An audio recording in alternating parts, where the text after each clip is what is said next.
ആധുനിക സാങ്കേതിക വിദ്യയോടൊപ്പം പുതിയ തലമുറ ഭാരതത്തിന്റെ പാരമ്പര്യത്തെക്കുറിച്ചും ബോധവാന്മാരാകണമെന്ന് കേന്ദ്രമന്ത്രി ജോർജ് കുര്യൻ. ബാലഗോകുലം ഡൽഹി NCR സംസ്ഥാന വാർഷിക സമ്മേളനം ഉദ്ഘാടനം ചെയ്യുകയായിരുന്നു അദ്ദേഹം.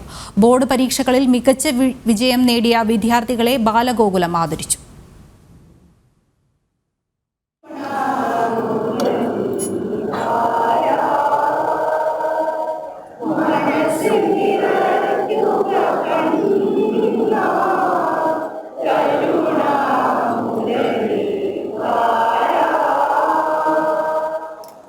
ബാലഗോകുലം ഡൽഹി NCR സംസ്ഥാന വാർഷിക സമ്മേളനം ഡൽഹി IIMC ഓഡിറ്റോറിയത്തിൽ നടന്നു.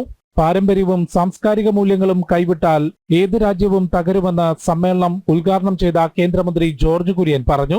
ആധുനിക സാങ്കേതിക വിദ്യയ്ക്കൊപ്പം പുതിയ തലമുറ ഭാരതത്തിന്റെ പാരമ്പര്യത്തെക്കുറിച്ചും ബോധവാന്മാരാകണമെന്നും അദ്ദേഹം കൂട്ടിച്ചേർത്തു.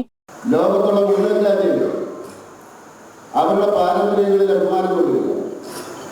കാരണം അവരില്ലാതാകുന്നു, അവർ സ്വയം നഷ്ടപ്പെടുന്നുവെന്ന് നമുക്ക് ബോധ്യപ്പെട്ട അവസരം എല്ലാവരും അവരുടെ പാരമ്പര്യങ്ങളിലേക്ക് പോകുന്നു. എന്തായിരുന്നു നമ്മുടെ മൂല്യങ്ങൾ? അതെല്ലാം തന്നെ നമ്മുടെ പാരമ്പര്യങ്ങളിൽ നിന്ന്, നമ്മുടെ വേദങ്ങളിൽ നിന്ന്, ഉപനിഷത്തുകളിൽ നിന്നെല്ലാം നമുക്ക് കിട്ടുന്നതാണ്. അപ്പൊ അതുകൊണ്ട് ആ മൂല്യങ്ങളിലേക്ക് പോകാനുള്ള ശ്രമം തീർച്ചയായിട്ടും നല്ലതാണ്. ബാലഗോകുലം ഉത്തര കേരളം അധ്യക്ഷൻ N. ഹരീന്ദ്രൻ മാസ്റ്റർ മുഖ്യപ്രഭാഷണം നടത്തി.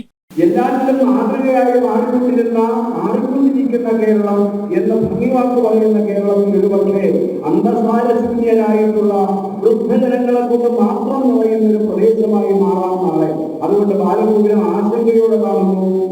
ഏറ്റവും മികവുള്ള കുട്ടികൾ നാടുവിട്ടു പോകുന്ന ആപത്കരമായ ഭാവിയെ ഓർമ്മിച്ചുകൊണ്ട്, അതുകൊണ്ട് ഭൂതകാലത്തിൽ അഭിനയിക്കുന്ന നമ്മുടെ പൈതൃകത്തിൽ ഉറച്ചു വിശ്വസിക്കുന്ന തലമുറയെ സൃഷ്ടിക്കുകയാണ് ബാലഗോകുലത്തിന്റെ പ്രഖ്യാപിതമായ ലക്ഷ്യം.